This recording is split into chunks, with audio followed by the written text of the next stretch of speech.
Dari Cikarang sampai Purwakarta, kebutuhan lele per hari itu 7 ton.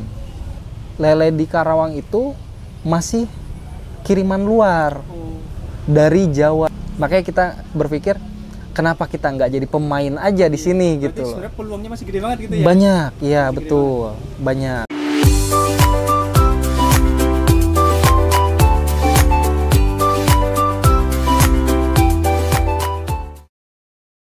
Assalamualaikum warahmatullahi wabarakatuh. Perkenalkan, nama saya Safrizal Ramdhani. Biasa saya dipanggil Rizal. Selamat datang di kolam kami. Letaknya ada di depan Pasar Wadas.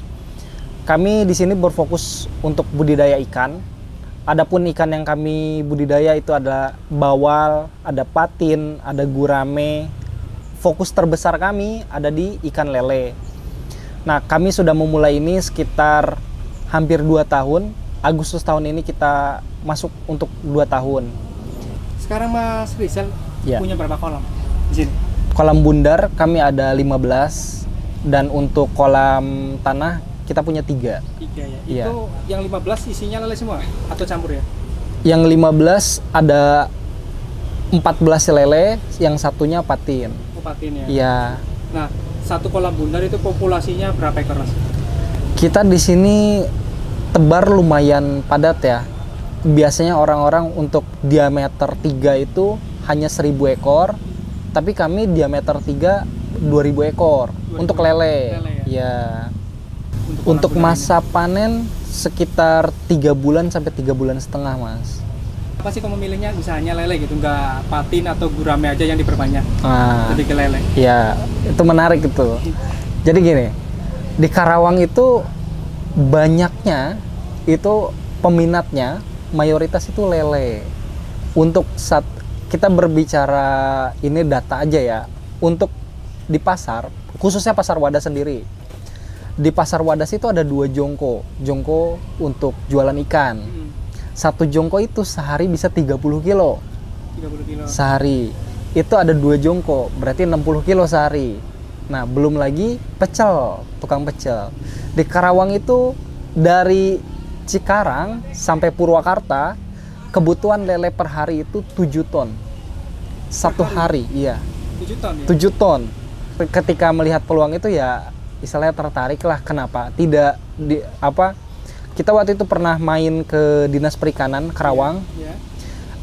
Beliau mengatakan bahwa lele di Karawang itu masih kiriman luar dari Jawa, tepatnya di Lamongan sekitarnya itulah. Makanya kita berpikir, kenapa kita nggak jadi pemain aja di sini gitu. Sebenarnya peluangnya masih gede banget gitu ya? Banyak, ya betul, banyak. Kalau misal masalah peluang untuk panen, misal ada 100 kilo, ada 200 kilo, apa berapa, kita bisa tampung apa segala macam, insya Allah bisa. Pasti bisa, iya. Pasti laku aja. Istilahnya nggak akan jadi busuk lah gitu. Nah, kalau selama ini dari hasil panen siklusnya berapa hari atau berapa minggu atau berapa bulan?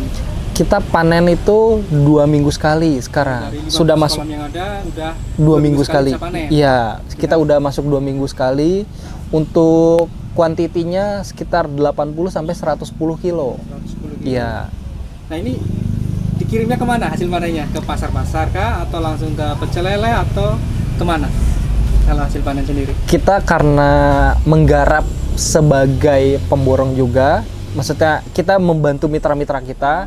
Kalau punya barang ya kita bisa masukin juga. Untuk kita pribadi, kita udah punya linknya di pasar tersendiri gitu. Jadi gampang lah masalah penjualan mah gitu. Kita bisa masuk ke pasar, kita bisa masuk ke pecel lele langsung gitu. Selama ini nih dengan bentuk kolam yang bundar kayak gini ya kan, apa sih kendala-kendala yang pernah atau sering dialami dalam berbudidaya lele ini? Iya, iya. Jadi sebenarnya kolam terpal, kolam bundar terlepas dari bentuknya ya. Iya. Ini kan jatuhnya kolam terpal ya. Berarti kalau yang kotak sama bundar sama sebenarnya ya? Sama-sama terpal gitu. Iya. Hanya bentuknya aja ya? Bentuknya aja beda, iya. Sebenarnya sama. Dan kendalanya rata-rata kolam yang pakai terpal itu amoniaknya menumpuk di bawah gitu. Kalau kolam tanah dia ada unsur haranya tanah. dia menyerap amoniak, jadi nggak terlalu over, nggak jadi bom amoniak ya. Amoniak itu kotoran maksudnya. Kalau kolam terpal, kita maintenance-nya setiap 2 hari sekali, buang lumpur amoniaknya yang di bawah. Dengan cara kita punya saluran di bawah, saluran di bawah. Jadi kita keluarkan itu ya amoniak yang di bawah. Beda amoniak sama airnya, air si lingkungan ikan itu hidup, itu beda. Kita bisa lihat lah, maksudnya dengan mata telanjang pun kita bisa melihatnya gitu. Beda lah. Amoniak itu pekat, kotor, bau. Airnya itu enggak seperti itu. Baunya bau amis ikan gitu, lebih gitu. Berarti setiap 2 hari sekali. 2 hari sekali kita buang. Gitu ya? Iya, dibuang. Kendalanya ada maintenance di situ ya. Iya. Nah, selain dari kendala-kendala itu ada lagi nggak? Iya, karena awal mulanya sih karena amoniak itu. Dari amoniak itu muncullah yang lain-lain, seperti airnya jadi bau atau jadi bintik putih, totol putih. Itu jamur. Kalau gelembung, bentuknya gelembung atau bukan? Bukan. Kalau misalkan ikan masih baru masuk, air bagus, dia suka mengeluarkan gelembung, itu tandanya ikan senang. Iya, itu ikan senang kalau gitu. Cuman kalau misalkan gelembungnya warna hijau, warna kuning pekat gitu, itu bertanda airnya itu kurang baik lah, kurang bagus.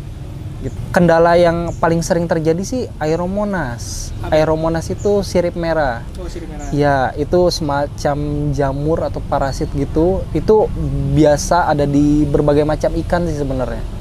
Tapi untuk lele kasusnya cukup sering karena lele kan termasuk binatang rakus ya.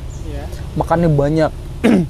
Untuk skala FCR aja kita 1:1, jadi 1 kilo pakan itu menghasilkan 1 kilo daging. Ya, jadi ya otomatis makannya memang rakus, jadi lebih sering terjadi kayak jamur, penyakit itu di lele gitu, apalagi kolamnya terpal.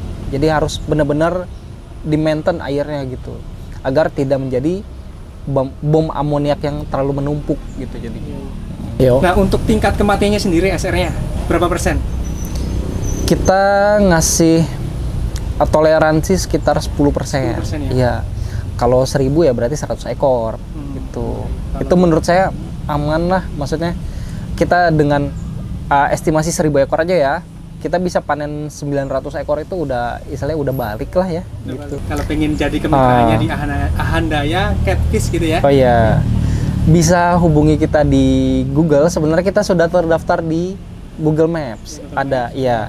Ketika aja pencarian Ahandaya Catfish di Google, maka akan tertuju alamat kami. Itu udah langsung keluar. Atau di Instagram. Instagram ada juga. Instagram ada, namanya Ahandaya Catfish.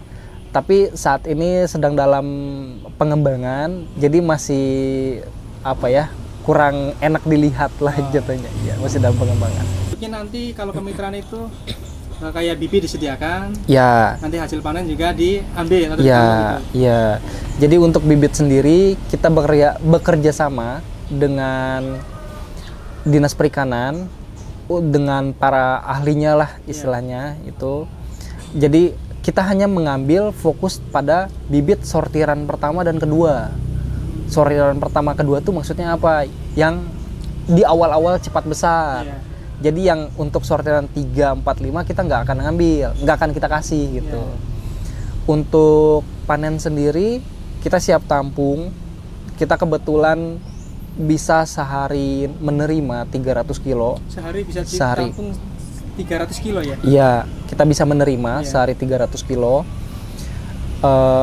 Jadi untuk teman-teman yang ingin join kemitraan, kita bisa hubungi kita. Terus nanti misal tidak punya link atau kesulitan dalam menjual, ya kita bisa hubungi kita lagi gitu. Kita dengan senang hati lah untuk membantu lah sesama petani jatuhnya gitu, saling menguntungkan. Oke, Mas Rizal, ya mudah-mudahan nanti bisa terus berkembang dan semakin banyak yang bergabung kemitraan, semakin lebih besar kayak gitu ya. Amin. Sehingga bisa swasembada ikan lele dari Karawang sendiri. Iya, betul. Nggak perlu atau ngambil dari daerah lain ya gitu. Betul. Tujuan utama kami sebenarnya itu untuk mencukupi kebutuhan lele di Karawang itu sendiri gitu.